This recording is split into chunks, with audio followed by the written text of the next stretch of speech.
So I do believe that everyday Americans and their families need a champion who will fight for them every single day, not for some Americans, but for all Americans. And I want to be that champion. I want to get up every single day, going to work for you, standing up for you, making a difference for you.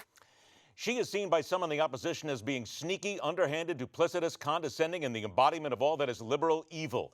And even those who swear they will put her in the White House believe she is dishonest and can't be trusted. Yet they will still stand proud and tall and vote for Hillary Clinton. What does this say about our political process, politicians in general, and the IQ of some American voters? We're going there, also dealing with the former Speaker of the House embroiled in a hush money scandal. Let's welcome former Texas Republican congressional candidate, spokesperson for the Tea Party Leadership PAC Fund, and also someone who's going through a lot of what's happening in Texas right now, dealing without power at the moment, Katrina Pierson, along with columnist for the National Review Online and Newsmax contributor John Fund. I thank you both for being here today. Great to be with you. Katrina, I'm going to go ahead and start with you, and I'm going to get right to the point on Hillary Clinton. A Quinnipiac poll says that voters do not feel Mrs. Clinton is honest and trustworthy. They made that judgment by a margin of 52 to 39%, yet they will still vote for her. What does that tell you then about those people who will vote for somebody they believe is simply not trustworthy?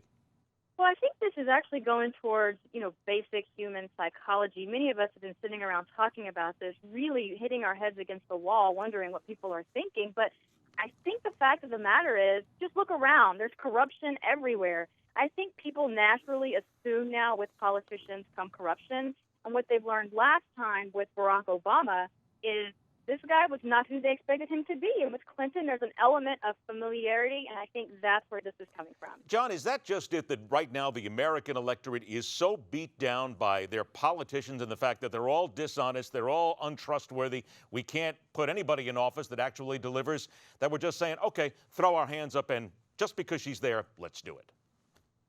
Well, yeah, and that's exactly what's happening. No, that's okay. Here. Katrina, hang on one second. John, to you. Well, we've elected politicians we've considered dishonest and untrustworthy in the past, but we also thought they were effective and could get things done. I'll give you two examples. People didn't have a high opinion of Lyndon Johnson's honesty, and they didn't have a high opinion of Richard Nixon's honesty, but they elected them to be president because they also felt that their opponents were either too extreme or not competent. So again, Hillary Clinton has 100% name identification. She's a known quantity. The Republican opponents she's being paired against are not known quantities. People often don't know anything about them. Therefore, they'll retreat to that which they know, even if they have reservations. Isn't that a sad commentary, though, John, when you're talking about retreating to somebody that you know you can't trust? Look, when a pollster calls you up and says, are you going to vote for A or going to vote for B, the natural instinct is to say, I don't know. People don't like to say that. They're being forced to choose. When you're forced to choose, you often choose between Tweedle evil and Tweedle less evil.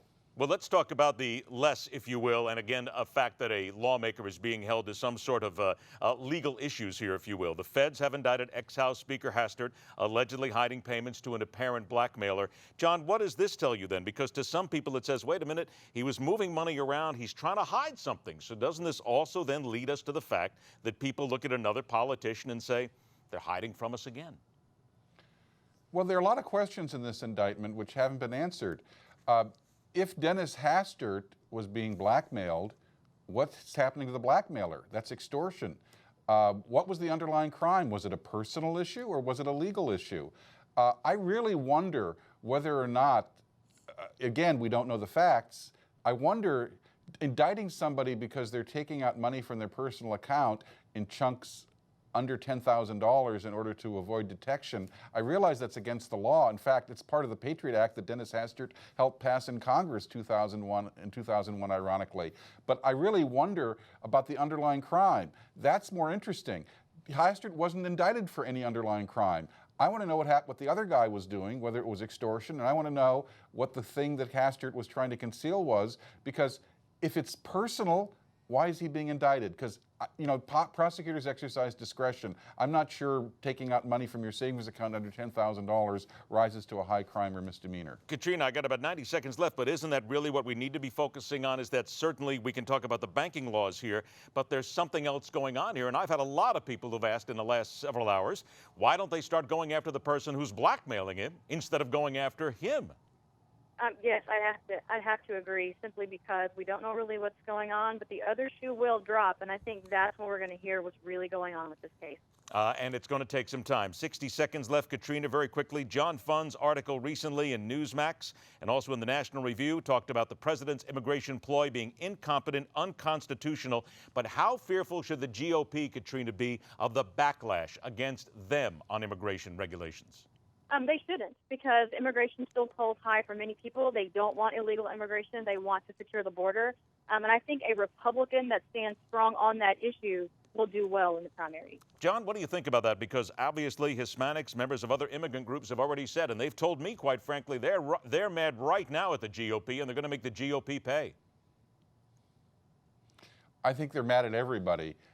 Let's face it, the Democrats had control of the White House, the Senate, and the House in 2009, 2010, did nothing on immigration.